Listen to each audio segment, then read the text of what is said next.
नमस्कार, मैं हूं कार्तिकेय शर्मा और मेरे साथ हैं संदीप उन्निथन। संदीप उन्निथन हमारे न्यूज़ 9 प्लस के संपादक हैं और रक्षा विशेषज्ञ भी हैं, जानकार भी हैं। और मैं स्वाभाविक रूप से, आपको पता है, मैं राजनीतिक कीड़ा हूं, लेकिन यहाँ बात है खालिस्तान की। और खालिस्तान का मामला केवल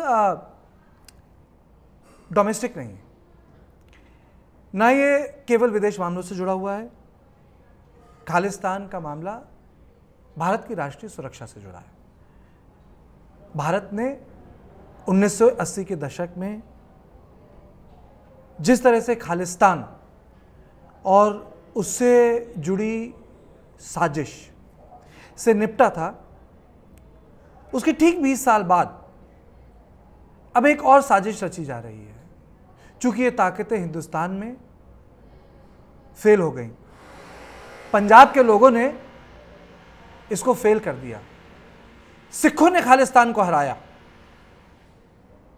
हमारे सिख भाइयों ने यह बता दिया कि खालिस्तान की कोई जड़ ही नहीं है।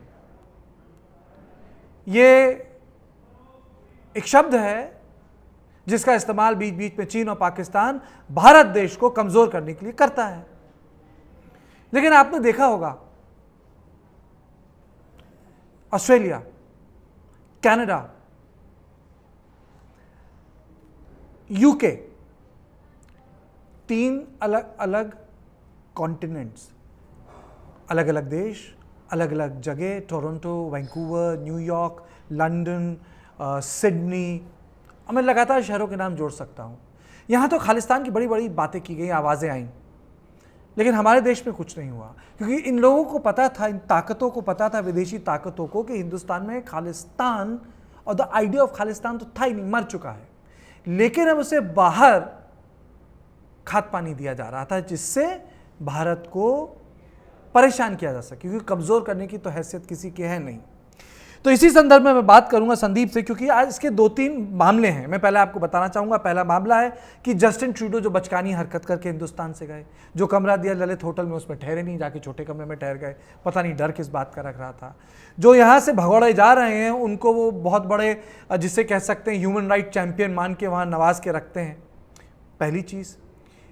और अंतोगत्वा में ये बोलूँगा कि जो आज ये मामला आया, जिसमें ये gangster Goldy Brar, Lawrence Bishnoi gang वाला जो मामला था, जिसपे उन्होंने माना कि उन लोगों ने सुक्खा धुनके को मारा है, उस पर भी बवाल मच गया पूरा का पूरा। तो संदीप, मैं जानना चाहता हूं, इसको 3 चरण में बांटते हैं। एक तो इंडो कैनेडियन रिलेशनशिप को, एक गैंग्स ऑफ पंजाब, जो सीरीज आपने न्यूज़ 9 प्लस में पिछले साल कराई थी, जिसमें आपने कई लोगों के इंटरव्यू लिए थे कि किस तरीके से पंजाब की ना सिर्फ पॉलिटिक्स वहां के गुरुद्वारों से नहीं जुड़ी है, बल्कि एक क्राइम के तार भी जुड़े हैं। और तीसरी, ये ट्रूडो जो कर रहे हैं, तो मैं पहले पूछूंगा कि ट्रूडो को ये क्या कीड़ा काटता है बीच बीच में? कुर्ता पाजामा पहन के सब परिवार पहले नाचते हैं हमारे देश आके, और उसके बाद वो ना उस जगह ठहरना पसंद करते जहां हम ठहराते हैं, और यहां रह के G20 में भारत को एम्बैरेस भी करना चाहते हैं। ये ट्रूडो की दिक्कत क्या है? धन्यवाद कार्तिकेय। सबसे पहले मैं कहना चाहता हूं, जैसे कि आपने कहा कि ये जो खालिस्तान का जो मामला है, बिल्कुल ख़त्म हो चुका था भारत में, और मात्र वो खालिस्तान रह गया है भारत में। अब कोई खालिस्तान की बात नहीं करता है भारत में। और ये बहुत ही एक अनोखी कहानी है कि इंडिया में खालिस्तान का कोई नाम नहीं ले रहा है, लेकिन सारा जो, जैसे कि आपने समझाया, तीनों कॉन्टिनेंट में खालिस्तान विदेश में बस गया है, एक इंटरनेशनल मुद्दा सा बन गया है।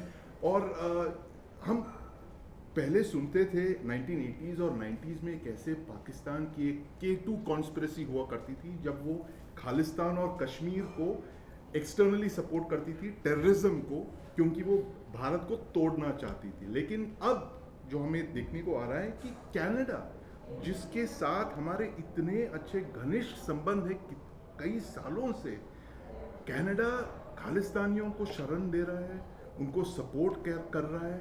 सपोर्ट ही नहीं, मतलब वो they are turning a blind eye, जैसे कहते हैं, उनकी एक्टिविटीज़ को। और ये कई सालों से चलते आ रहा है। पिछले 10 साल में, खास करके जब से जस्टिन ट्रूडो प्राइम मिनिस्टर बन के चुन के आया कनाडा में, तब से ये जो खालिस्तान की एक्टिविटीज़ है और एक्सेलरेट हुए हैं। और जैसे कि हम अक्सर बात किया करते हैं इंडिया में वोट बैंक पॉलिटिक्स के बारे में, खालिस्तान अब जस्टिन ट्रूडो के लिए एक वोट बैंक सा बन गया है कनाडा में, क्योंकि उनकी जो सरकार है वो माइनॉरिटी गवर्नमेंट है। पिछले इलेक्शन में वो उसे मेजॉरिटी नहीं मिला और आ गया जगमीत सिंह की पार्टी जो नेशनल डेमोक्रेटिक पार्टी है एनडीपी, उनके जो 25 एमपीज है उनके सपोर्ट पे टिकी हुई है जस्टिन ट्रूडो की सरकार। तो इसीलिए जो सिख्स है जो एक बहुत इम्पॉर्टेंट माइनॉरिटी है कनाडा में, वो जस्टिन ट्रूडो के लिए एक वोट बैंक बन गए हैं और इसीलिए जो भी हरकतें वो कर रहा है उस वोट बैंक को अपीस करने की कोशिश कर रहा है। कई सालों से ऐसे चल रहा है। और जैसे कि आपने कहा ये G20 जब वो आए दिल्ली में, वो एक तरह से एक फ्लैश पॉइंट हो गया था, क्योंकि पिछले साल से एक्चुअली लास्ट 1 ईयर से इंडिया कनाडा टाइज वो बिल्कुल डाउनहिल जा रहे थे। और ये G20 के जो आपने जो इंसिडेंट्स बताए, जो एक तरह से चाइल्डिश जो एंटिक्स कर रहे थे कनाडा के प्राइम मिनिस्टर, वो उसका एक फ्लैश पॉइंट हो गया था। और क्यों कर रहा है वोट बैंक पॉलिटिक्स, वो बात बिल्कुल साफ है। लेकिन अगर हम लार्जर पॉइंट देखें कार्तिकेय, ये बहुत ही एक सरप्राइजिंग एस्पेक्ट है कि ये जो वेस्टर्न डेमोक्रेसीज है, जो जैसे कि आपने कहा Australia, United kingdom, USA, Canada, इस जैसे वेस्टर्न एंग्लो सैक्सन जो डेमोक्रेसीज हैं, वो ऐसे सेपरेटिस्ट एलिमेंट्स को पनाह दे रहे हैं, उनको शेल्टर दे रहे हैं, इनकरेज कर रहे हैं, उनको फंड रेजिंग करने दे रहे हैं, रिक्रूट करने दे रहे हैं। और ये जो खालिस्तान है, ये कोई एक इनोसेंट सा स्लोगन नहीं है कि भाई जैसे कि कनाडा में ही सेपरेटिस्ट मूवमेंट है, क्यूबेक, कैनेडियंस चाहते हैं कि हम क्यूबेक की जो प्रोविंस है वो इंडिपेंडेंस चाहती है, और ज़्यादातर वो बहुत ही पीसफुल एक मूवमेंट है। मैं ये खालिस्तान जो है, मैं क्विकली आपको ये बता दूं कि खालिस्तान मूवमेंट जो है ये बहुत ही एक वायलेंट और एक ब्लड सोक मूवमेंट है, और उसके लिंकेजेस ड्रग्स से है, कबूतरबाजी से है, टारगेट किलिंग से है, और जैसे आप कह रहे थे गैंग वॉर से भी है। तो it is not a non violent movement जैसे गांधीयंस टाइप की जो मूवमेंट है, ये बहुत ही एक वायलेंट मूवमेंट है। और बिल्कुल आश्चर्य हो रहा है मुझे कि इस तरह के वेस्टर्न डेमोक्रेसीज कैसे इस वायलेंट ब्लड सोक मूवमेंट को पनाह दे रहे अपने जैसे कि इन्होंने वोट बैंक पॉलिटिक्स की बात बोली, मैं आपको बस समझाना चाहूँगा क्योंकि अब हम गैंग्स ऑफ पंजाब के बारे में बात करेंगे। देखिए 40 मिलियन लोग हैं, 1 मिलियन यानी 10 लाख होता है, 40 मिलियन का मतलब 4 करोड़ हो गया, 4 करोड़ हो गया, मतलब बहुत ज़्यादा आबादी नहीं है कनाडा की। 4-5 करोड़ होगा, 5.5 करोड़ होगा, उतनी आबादी है। उसमें से 14 से 15 लाख हिंदुस्तानी हैं और उसमें से 7 लाख केवल सिख है। तो आप सोचेंगे कि जहाँ इतने में जहाँ इतने हैं और उसमें सब कोई तो खालिस्तान के सपोर्टर नहीं है। कनाडा में होता क्या है, पे एंड प्ले सिस्टम होता है। कनाडा में जो उम्मीदवार होते हैं जैसे कि कांग्रेस पार्टी, भारतीय जनता पार्टी, अगर आपको यहाँ से टिकट लेना पड़े तो आप वहाँ उनकी जो इलेक्शन कमेटी होती है वो आपको टिकट देती है, मीटिंग दिल्ली में होती है। कनाडा में ऐसा नहीं होता। कनाडा में आपको एक्चुअल वोटर से खूब सारे वो लेके आने पड़ते हैं इंडोर्समेंट्स, तो कोई 25,000 लाता है, कोई 20,000 लाता है। ये कर क्या रहे हैं खालिस्तानी, इन लोगों ने अपना दबदबा वहाँ के गुरुद्वारों की कमेटियों में बना रखा है। गुरुद्वारे तो भगवान का घर है, it's a temple of God. तो गुरुद्वारे पे दबदबा नहीं, गुरुद्वारे की समितियों में दबदबा बना रखा है। उन समितियों में बाकी सिख जाते हैं। तो वो क्या पता लगा कि सिख वहाँ 1% है, लेकिन सभी 1% ने एक आदमी के नाम पे दस्तखत कर दिए। फिर उसने 5% बाकी सबसे लोगों से ले आया, तो 6% लोगों का मिल गया। जबकि कोई दूसरा कैंडिडेट है कनेडियन, वो ये भी कनेडियन है, सिख कनेडियन है, वो दूसरा कनेडियन हुआ, एंग्लो सैक्सन कनेडियन हुआ, पता लगा वो 4% ला पाया, क्योंकि ऑर्गेनाइज नहीं है। गुरुद्वारे ज़्यादा ऑर्गेनाइज होते हैं। तो इसके कारण इनका खालिस्तानी एलिमेंट का ओवर रिप्रेजेंटेशन हो गया। जो बात संदीप कह रहे थे कि वो सरकार चल रही है, तो मैं आपको बताना चाह रहा हूँ कि इतने पहुंच कैसे गए पार्लियामेंट में, ये ओवर रिप्रेजेंटेशन है। लेकिन इसका एक चीज़ और भी है, वो है गैंग वॉर। और मैं आपको बताना चाहूँ कि जितने भी लोग मरे हैं वहाँ, मैं इस पर जाना नहीं चाहता कि कैसे मरे हैं, कहाँ मर गए, क्यों मर गए। मैंने इन्वेस्टिगेशन नहीं की, ना भारत सरकार ने इन्वेस्टिगेशन की। पर इनमें से जितने मरे हैं सब ड्रग रनर्स थे, आतंकवादी थे, एंटी इंडिया थे, टेररिस्ट थे। और पहली बार हो रहा है कि भारत के बाहर मर रहे हैं। पहले ये होता था कि कनिष्का की बॉम्बिंग होती थी, भारत गुहार लगाता रहता था, वो लोग कनाडा में बैठे रहते थे, भारत से बोला जाता था एविडेंस भेजिए। इस बार भारत ताकतवर है तो कहता है कि मुझे तुम्हें बताने की ज़रूरत नहीं। लेकिन ये जो गैंग्स फैल गए पंजाब में, 1980 के दशक के बाद ये फैले क्यों हैं पंजाब में? इमिग्रेशन तो हुआ, तो अमेरिका में तो गैंग्स नहीं बन पाए इमिग्रेंट कम्युनिटीज़ के। इंडियन सिख और Hindu communities are very prosperous, doctors, engineers, techies. लोग कहते हैं 51st स्टेट ऑफ जो अमेरिका बनेगा वो तेलुगुस का होगा, लोग ऐसी बात करते हैं। पर एक गैंग्स कैसे बन गए संदीप कनाडा में? बहुत बहुत इंटरेस्टिंग सवाल है कार्तिकेय। और हम अक्सर कहते हैं कि कैसे इंडियन इमिग्रेंट्स जो बाहर जाते हैं, मतलब देश के लिए बहुत अच्छा देश की छवि बढ़ाते हैं। एक former Indian origin prime minister है यूके में, ऋषि सुनक, और अब विवेक रामास्वामी यूएस प्रेसिडेंट के लिए दावेदार है। बिल्कुल। और इस पूरे सिनारियो में एक जो ब्लैक मार्क है, ये जो कनाडा के जो इंडो कैनेडियन गैंग्स जो है, और एक बहुत ही एक यूनिक रिसर्च का विषय है, क्योंकि कई सालों से ये गैंग्स फैल गए हैं। हर कैनेडियन शहर में वो अपने टेंटिकल्स उन्होंने स्प्रेड किया है। और यहाँ तक कि अब कनाडा के जो गैंगलैंड की जो सिनारियो है, वो नंबर 3 पे इंडो कैनेडियन या सिख पंजाबी गैंगस्टर्स नंबर 3 पे हैं। Okay. Third largest. पहले जो है वो हमारे जो ट्रायड्स है, चाइनीज गैंगस्टर्स है। दूसरे नंबर पे आते हैं वो वाइट मोटरसाइकिल गैंगस्टर्स। और थर्ड नंबर पे इंडो कैनेडियन या फिर पंजाबी गैंग्स जो है। और ये सिनारियो जो है पिछले 30-40 इयर्स में एक्चुअली एस्टैब्लिश हो गया है। जब पहले फर्स्ट वेव ऑफ इमिग्रेंट्स गए थे 1984 के बाद, जो पंजाब के ट्रबल से बचने के लिए वो गए थे नॉर्थ अमेरिका, कनाडा वगैरह पे।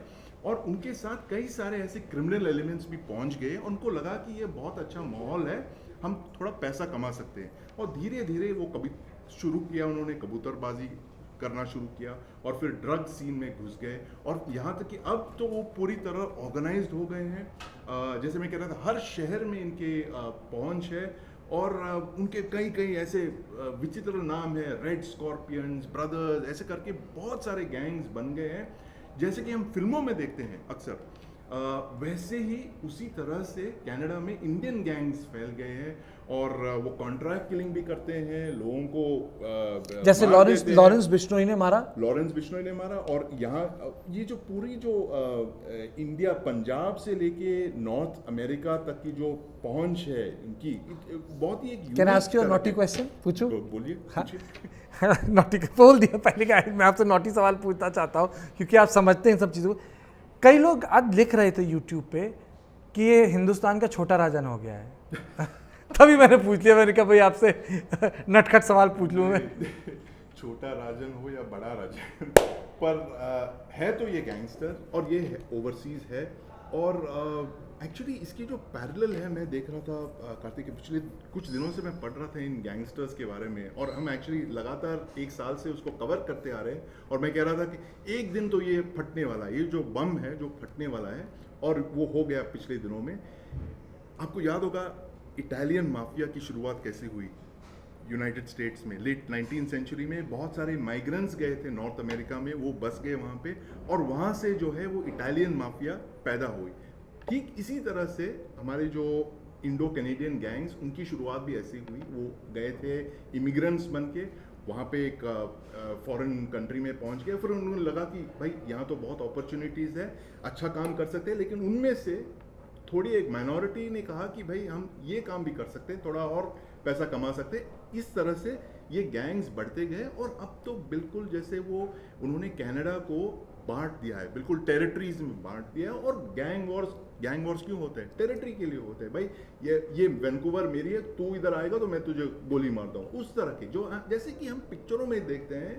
और हमें लगता है कि भाई कनाडा बहुत सेफ है, बहुत एनोडाइन सा एक देश है। लेकिन ये जो गैंगस्टर्स है, मतलब उन्होंने तो कनाडा का तो हुलिया ही बदल दिया है। उन्होंने बड़ी दमदार बात बोली जो उन्होंने इटालियन माफिया के बारे में बात बोली। तो बेसिकली बात ये थी कि जैसे हिंदुस्तानी होते हैं ना, तो इटालियन परिवार भी बड़े वेल नेट होते हैं, सब एक साथ रहते हैं। जब आप एक साथ रहते हैं, धंधा भी साथ कर सकते हैं, कुछ सही धंधा करते हैं, दिमाग खराब हो जाएगा अगर एक परिवार का, तो मिलके वो पूरा कुटुंब वो गलत धंधा भी कर सकता है। तो इसलिए जो इटालियन माफिया जो शब्द इस्तेमाल हुआ, और एक जनरेशन बाद, 2-3 जनरेशन के बाद उनकी जब सारे धंधे मेन स्ट्रीम हो गए, तो इटालियन माफिया धीरे धीरे गायब हो गया, Legit वो लेजिट हो गया, पैसा मतलब जिसे कह सकते हैं ब्लैक का वाइट हो गया। लेकिन अंततः मैं यहाँ मैं एक चीज़ में आना चाहता हूँ, वो ये है क्या मतलब जो हुआ पिछले 4-5 दिन में, भारत ने श्वेत राज्यों को, अब मुझे ये शब्द इस्तेमाल करें, श्वेत राज्यों को एक सबक सिखा दिया ना कि आप टेबल पे चढ़ के पोप की तरह ज्ञान मत दीजिए। बिल्कुल। आप बराबरी का दर्जा रखेंगे तो गले से मिलेंगे, और बराबरी का दर्जा नहीं रखेंगे तो आप अपने रास्ते जाइए, हम अपने रास्ते जाएंगे, चाहे आप कोई भी हो।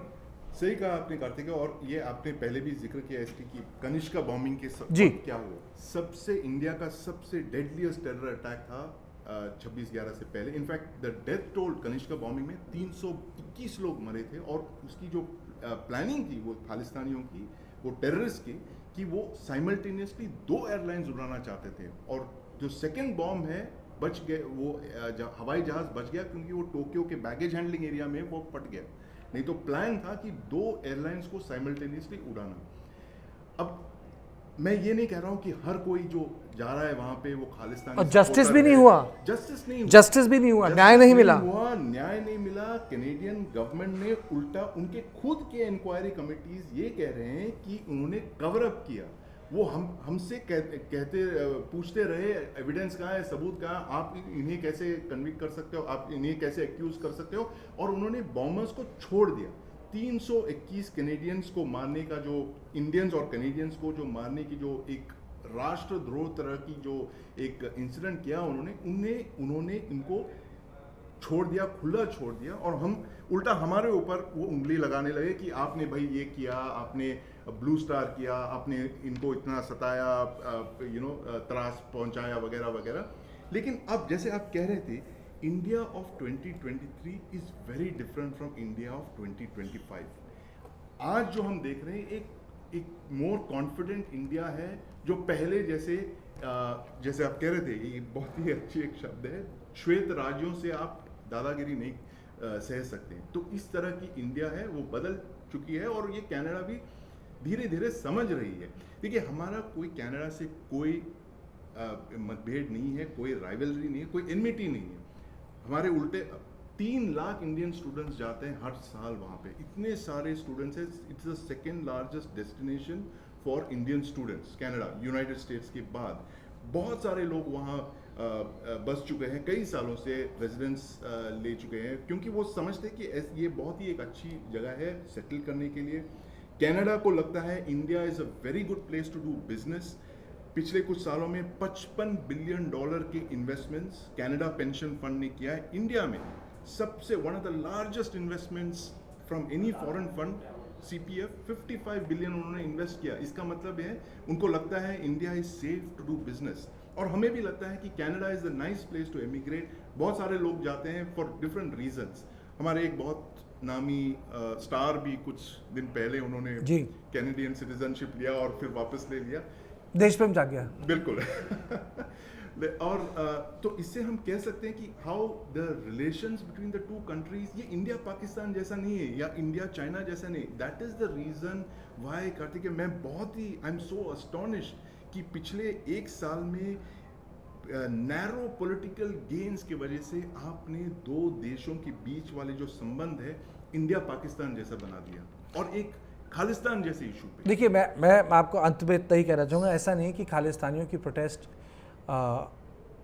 देखी नहीं गई है, आपने भी देखी होगी। मैंने खुद सैन फ्रांसिस्को के किनारे फेसबुक हेडक्वार्टर पे मैंने देखा कि 50 लोग आगे खड़े हो गए। उनने पहले प्रोटेस्ट की, कुछ सामने प्रो इंडिया सपोर्टर्स थे, उनने बोला कि भाग जाओ ऐसे। फिर दोनों अलग अलग चाय की दुकानों में गए, उनने चाय पी, इनने मोटे मोटे समोसे खाए, चाय पी, झंडे रोल किए, अपने चले गए। लेकिन जो कनाडा में हो रहा है वो भारत देश के खिलाफ एक कैंपेन है, भारत के खिलाफ एक तरीके से मानवाधिकार को वेपनाइज करके हमको नीचा दिखाने की कोशिश की जा रही है। खालिस्तान कोई कैंपेन हिंदुस्तान में नहीं है। मैं उस व्यक्ति का नाम भी नहीं लेना चाहता अभी टीवी पे, जो कुछ दिनों पहले तक अपने आप को एक उस व्यक्ति के नाम से, उस व्यक्ति की इमेज से कंपेयर कर रहा था, जिसके कारण ऑपरेशन ब्लू स्टार हुआ और प्रदेश को बहुत दिक्कतों का सामना करना पड़ा। वो आसाम की किस जेल में है, क्या कर रहा है, किसी को पता नहीं है उसके बारे में। एक एफिशिएंट ऑपरेशन हुआ था। यही साजिश है पाकिस्तान और कुछ देशों की कि किस तरीके से खालिस्तान के मसले से भारत को नीचा दिखाया जाए। अब दिक्कत की बात ये आ रही है, अंततः मैं यही बोलूँगा कि जो ट्रूडो सरकार है वो इन कंजर्वेटिव एलिमेंट्स पे अपनी सरकार चला रही है। आप ये मान के बिल्कुल वैसे ही चलिए कि कोएलिशन की सरकार हो और फॉरेन पॉलिसी आप कंडक्ट ना कर पाएँ, बांग्लादेश से बात ना कर पाएँ, पश्चिम बंगाल की सरकार पार्टी बोले कि आप बात नहीं कर सकते। वहाँ पर दिक्कत ये है कि वो खालिस्तानियों का अड्डा बन गया है और ये जो खालिस्तानी है ये खालिस्तानी टेररिस्ट हैं। कहने का मतलब है दे हैव इंडल्ज, जैसे उन्होंने बोला, कबूतरबाजी में, ड्रग ट्रेड में, माफिया में। ये माफिया एलिमेंट है और खालिस्तान के नाम पे अपनी दुकान चला रहा है। तो इनको मैं खालिस्तानी भी नहीं बोलूँगा, मैं इनको ड्रग ट्रेडर्स बोलूँगा, माफिया बोलूँगा, जिन्होंने खालिस्तान के नाम पे अपनी दुकान खोल रखी है। क्योंकि खालिस्तान का आइडिया ना था पहले कभी पनपा, ना है और ना कभी पनपेगा। संदीप, आपका बहुत बहुत शुक्रिया अपने वक्त के लिए। तो मैं कार्तिक और संदीप, आप देख रहे थे हम लोगों की एक खास एडिशन जो खालिस्तान को लेकर जो भारत और कनाडा के रिश्ते में तनाव आया है और जिस तरीके से जो गैंग्स ऑफ पंजाब, उनका जो एक वेब है जो उजागर हुआ है। बहुत बहुत शुक्रिया।